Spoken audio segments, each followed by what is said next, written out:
So let's move on to add, let's say, albums. Uh, it's pretty simple. So we can add, and it's not necessary for you to have, let's say, want to add this type.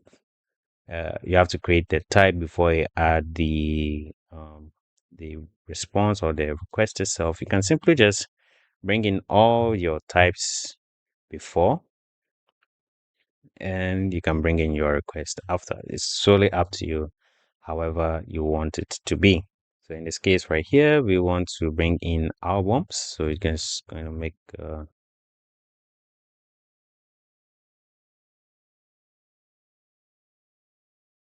we generate that and we have our code for us. Very nice. So the next thing, so we have pretty simple endpoints. Let's take a look at photos.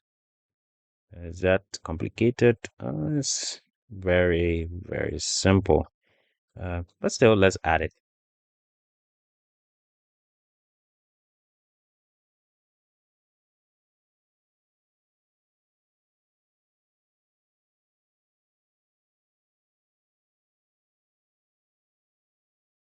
Of photos, gonna make that generated, and we have the photos. They use photos endpoint. That's pretty nice.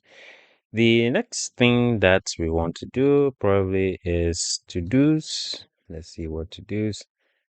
That's enough of this simple endpoint. I want something a little bit more interesting. Aha, like this, such as we have right here.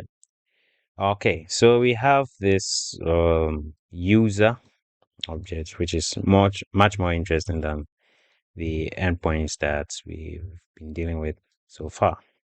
So I want to, translate this whole thing into um, a type structure that we want it to be. How do we start? So let's grab we're going to create a type for user.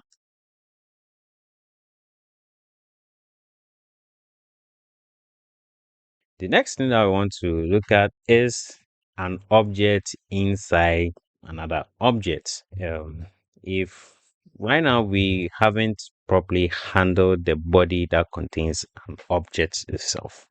So if let's bring in the address. So we bring in address. Sorry, we have address, and we do this.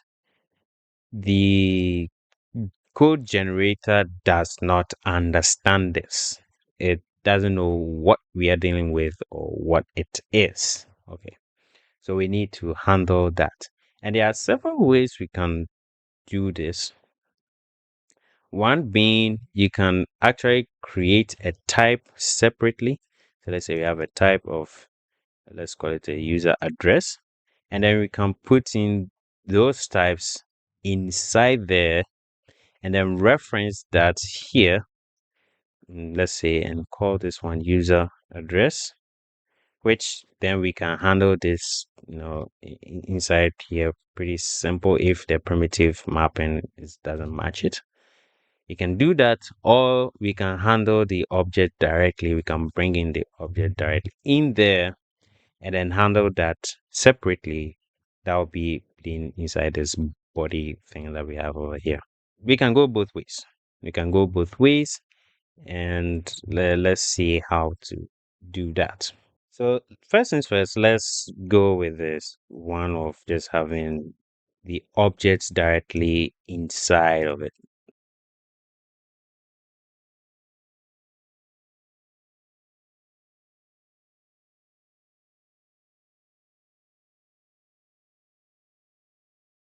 And then let's bring in the last ones.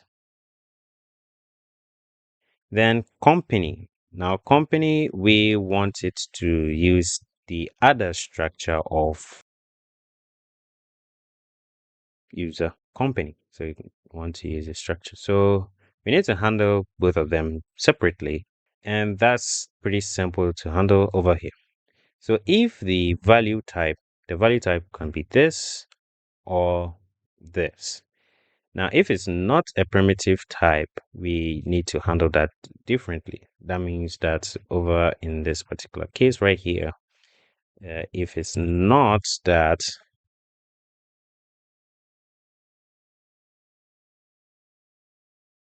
if address, so the key will be address in this case, and we bring in an object, uh, address and the colon right there. And the value type over here is not a primitive, but it's simply the closing tab. It will simply just do address colon this. And if we have this user company in this particular case, it's just going to be the value type will be user. And we're already handling the ending of, and if it's a single line that ends it, it will just simply add that to it.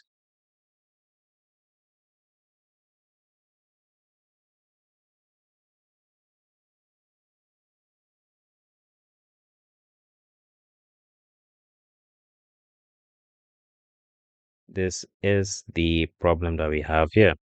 So instead of having this semicolon over there, the semicolon should only apply if we are not using the, or we don't have the opening curly brackets right there.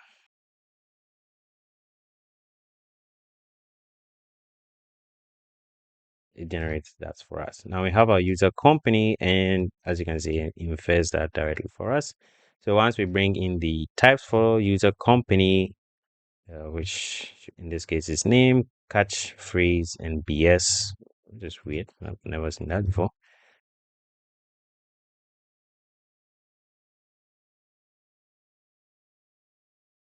We have the user company and the user object pretty well done for us. And now we can simply just bring in the endpoint. And we generate that code, and we have our users objects right there. And with this particular structure, we can add this to be arrays like this. We can make this array and handle that uniquely. But for now, we're just gonna leave it like that for now.